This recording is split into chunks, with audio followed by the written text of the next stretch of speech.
Bonjour et bienvenue pour cette guidance de pleine lune en Gémeaux, dernière pleine lune de l'année. Je suis Rebecca Loos, thérapeute holistique et je viens ici pour vous aider à éclairer un petit peu les énergies du moment et aussi à savoir ce que vous pouvez faire en place, avoir quelques conseils, quelques orientations pour toujours traverser au mieux ces passages et qu'ils soient intéressants pour vous, qu'ils puissent être porteurs pour vous. Donc là, on a une pleine lune qui a eu lieu ce matin, autour de 5 heures du matin. Les énergies sont donc déjà actives en fonction de votre sensibilité, aussi de vos positionnements avec le Gémeaux, avec le Sagittaire, depuis peut-être déjà 2 jours, 3 jours, et vont le rester encore aussi à peu près pendant 2-3 jours. On a donc une pleine lune en Gémeaux, c'est-à-dire que le Soleil est en Sagittaire, il est rentré déjà depuis 2 semaines en Sagittaire, donc je vais vous parler un petit peu de l'énergie du Sagittaire. Et le Gémeaux qui est lui, la lune qui elle est en Gémeaux. C'est un moment qui peut réveiller deux choses. Il peut y avoir une sorte d'équilibre puisqu'on a vraiment ces deux luminaires qui sont positionnés à l'opposé l'une de l'autre dans des signes qui sont à la fois complémentaires et qui vont se soutenir l'un l'autre mais aussi être en opposition dans certains domaines. Donc ça peut créer de l'équilibre ou de la tension parce que et bien voilà, ça peut tirer à l'intérieur. Donc soit on se retrouve, soit ça éloigne et ça peut créer des nettoyages, des purifications, des moments vraiment de prise de conscience. La pleine lune, c'est un moment où elle est très lumineuse dans le ciel, où elle éclaire et elle vient mettre le focus, elle vient montrer, pointer du doigt des choses qui ont besoin justement peut-être d'être modifiées, d'être transformées, d'être regardées autrement. Donc on a le soleil en Sagittaire. Le Sagittaire, je vous avais fait un post là-dessus, n'hésitez pas à aller voir si vous ne l'avez pas vu. J'avais aussi fait une vidéo avec cette énergie du Sagittaire. Il est arrivé avec une petite flamme qui nous demande vraiment de rallumer. On est en train d'arriver dans les mois les plus sombres de l'année, jusqu'à Yule, qui sera le moment où le soleil va reprendre sa course et va recommencer chaque jour à nous éclairer un petit peu plus. On va retrouver la foi, on va retrouver la confiance, on va retrouver une forme d'énergie qui va monter, voilà, comme dans la nature où ça va monter progressivement, mais pour l'instant on descend et on continue à descendre comme ça, comme un escalier qui nous fait descendre marche après marche, et plus on descend, plus c'est sombre. Et le Sagittaire, lui, nous a demandé de rallumer cette petite flamme, mais à l'intérieur il n'y a plus rien.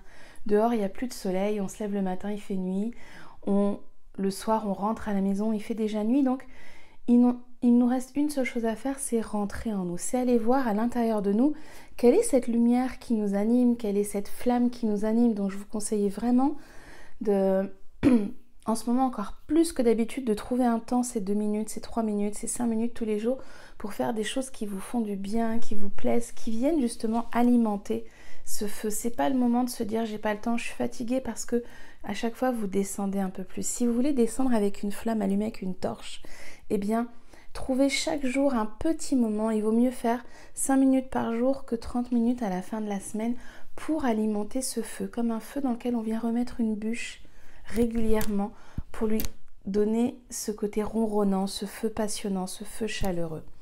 Mais le Sagittaire, il va aussi nous parler de système, de règles, de lois. Il a besoin, pour être rassuré, de se mettre justement dans des cadres, de comprendre, de tout examiner, de vraiment être dans ces systèmes, dans cette organisation. Et le Gémeaux, lui qui est en face là avec cette lune en Gémeaux, lui il a besoin de fraîcheur intellectuelle, de spontanéité, de curiosité. Donc là, cette pleine lune qui est la dernière de l'année, elle vient amener dans ce moment sombre, dans ce moment où vraiment on est en train de sombrer dans nos profondeurs, dans nos ombres, dans nos doutes, dans des tiraillements intérieurs. Eh bien cette pleine lune, elle vient amener un regain de fraîcheur, de légèreté. Le Gémeaux, c'est un signe d'air, donc c'est un signe vraiment qui va papillonner, qui va aller comme ça, butiner à droite à gauche. C'est un signe très enfantin. C'est vraiment cet enfant qui découvre la vie, qui va explorer avec tous ses sens, qui va toucher, qui va goûter, qui va penser, qui va comprendre, qui va socialement être très ouvert, aller vers les uns, vers les autres. Il y a vraiment une notion de qu'est-ce que j'explore. Et le Gémeaux, il explore avec les autres, il explore avec les connaissances. Donc ça peut être un très très bon moment pour aller dans des lieux dans lesquels vous n'allez pas. Peut-être vous avez refusé une invitation, ben justement d'y aller, de sortir dans des endroits que vous ne fréquentez pas d'habitude, de rejoindre, je sais pas, un espace, un atelier, une conférence, d'inviter aussi des gens que vous n'invitez pas d'habitude chez vous, de démarrer une formation, de démarrer un livre et d'aller dans un rayon dans lequel vous n'avez pas d'habitude. Le Gémeaux a vraiment besoin d'être tout le temps agité, émoustillé, il a besoin d'être curieux et donc tout ce qui va être routine, tout ce qui va être oui, très, très casanier, très je fais comme d'habitude, ça va pas l'aider le Gémeaux. Donc là vraiment cette pleine lune en Gémeaux, c'est un moment pour faire quelque chose de nouveau et aussi sortir, être avec des gens, être en relation. Je vois là par exemple, j'avais le cercle mardi soir, cercle de femmes, mais il y en avait beaucoup pour lesquelles c'était la première fois. Ben, c'est génial en fait, parce qu'elles sont allées justement en plein dans l'énergie du Gémeaux qui va découvrir des nouvelles choses. Donc ça c'est pour le côté Gémeaux, c'est aussi la communication. Cette pleine lune, elle va vous questionner, et puis je parlerai aussi de Mars qui est rétrograde en Gémeaux, parce que ça vient aussi toucher là-dessus. Elle vient nous questionner sur notre façon de communiquer. Déjà, est-ce que j'ai tout dit? Est-ce que là, en plus, c'est la fin de l'année, nous, c'est ce qu'on a fait pendant le cercle. Est-ce qu'il y a des choses que je n'ai pas encore dites, qui restent là, coincées dans la gorge? Donc du coup, il y a pas mal d'angines en ce moment. Il y a de la toux qui remonte. Il y a des choses aussi, ici, au niveau de la sphère ORL, qui restent un petit peu verrouillées, un petit peu bloquées. Est-ce que j'ai vraiment dit tout ce que j'avais à dire? Est-ce que j'ai encore des choses sur le cœur? Est-ce que j'ai des choses qui restent ici, qui ne sont pas dites? Peut-être, si ça n'est pas le moment de les dire, eh bien au moins de les écrire, de vraiment les sortir de vous d'une façon ou d'une autre, ou de les dire à voix haute en visualisant la personne en face, mais sans forcément la confronter dans la réalité, parce que ça pourrait être violent. Et le but là, c'était plutôt une pleine lune assez douce. C'est pas de la violence, c'est on réorganise les choses, on nettoie avant la fin de l'année. Question aussi, est-ce que ma communication, si par exemple vous êtes entrepreneur, si vous êtes sur les réseaux, si vous avez un site internet, un blog, un podcast, est-ce que votre communication est vraiment alignée en ce moment avec ce que vous voulez? Est-ce qu'il n'y a pas un moment là où vous avez besoin de la revoir? Ça c'est Mars qui est rétrograde en Gémeaux qui nous dit hop hop hop là, on ralentit, on se pose. Est-ce que je ne pourrais pas essayer de communiquer différemment? Alors peut-être de changer la forme de la communication, changer le fond avec les sujets. Est-ce que je suis en train de... Il y a vraiment quelque chose, une invitation au changement. Le Gémeaux aussi, c'est un signe mutable qui termine le printemps et qui est juste là pour initier l'été, qui a donc une facilité à s'adapter, une facilité à accueillir le changement. Et donc là, il y a une invitation à changer des choses. Changer, donc je disais, la façon de communiquer, la façon de me mettre en lien avec l'autre, la façon de dire les choses, la façon aussi peut-être d'apprendre, parce que le Gémeaux adore apprendre.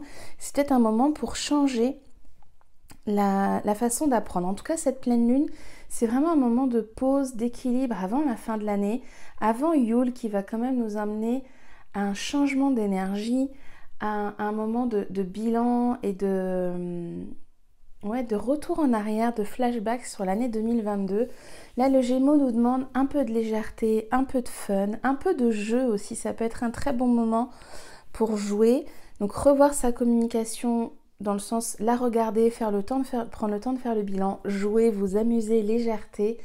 Et puis peut-être prendre le temps de dire ce qui n'a pas été dit, ce qui n'a pas été encore communiqué. Je vais tirer une carte d'un nouvel oracle que j'adore. Julie, si jamais tu vois cette vidéo, c'est grâce à toi que du coup j'ai acquis cet oracle que je trouve magnifique. Si jamais vous avez envie aussi d'être un peu informé, de préparer votre année 2023, vous pouvez encore commander votre guidance jusqu'à dimanche prochain. Donc on a à peu près 10 jours. Il y en a qui seront en janvier, il y en a qui sont en présentiel et d'autres en commande que je vous envoie. Il y a les deux possibilités. Il reste encore des créneaux la semaine prochaine, je crois. Et puis ensuite, j'ai ouvert des créneaux en janvier. Mais pensez bien à la commander avant dimanche prochain. Ensuite, je clôture les inscriptions. Allez, quel est ce message pour toutes les personnes qui vont regarder cette vidéo? Puis comme à chaque fois, n'hésitez pas, si vous pensez qu'il y a des gens à qui ça peut faire du bien, le but de ces guidances, évidemment, c'est de vous faire du bien. Donc vous prenez ce qui résonne pour vous, ce qui fait sens, bien partagez-la. Si ça peut soutenir quelqu'un et rallumer un peu sa petite flamme, et du coup, c'est un joli chemin pour tout le monde. Suivre son instinct, magnifique, regardez comme elle est belle. Une magnifique danse avec la vie. Laissez votre cœur vous guider vers votre véritable nature. Alors je ne peux que valider puisque moi c'est vraiment mon travail chouchou de vous accompagner vers votre nature profonde et de vous libérer justement de ces blocages, de ces mémoires qui peuvent entraver ce chemin vers votre nature profonde, vers votre essence. D'ailleurs, si jamais vous êtes intéressé, n'hésitez pas à regarder l'accompagnement Éclore. Je reprendrai les prochaines inscriptions en mars à peu près. Quand les autres vont se terminer, je réouvrirai des places, mais on peut déjà en échanger si vous en avez envie. Je vous souhaite une merveilleuse pleine lune en Gémeaux. Je vous retrouve bientôt pour une nouvelle guidance. Et je vous dis vraiment j'ai envie de vous envoyer plein de jeux et plein de pétillements. C'est ça qui me vient avec le Gémeaux. Mettez du fun, je sais pas, allez jouer si vous avez des enfants, si vous êtes vous-même un grand enfant, jouez et offrez-vous là 1, 2, 3 journées très joviales, très légères. Sortez un peu là de la lourdeur peut-être des derniers jours, des dernières semaines et mettez-y un petit peu de paillettes. Allez, à très bientôt.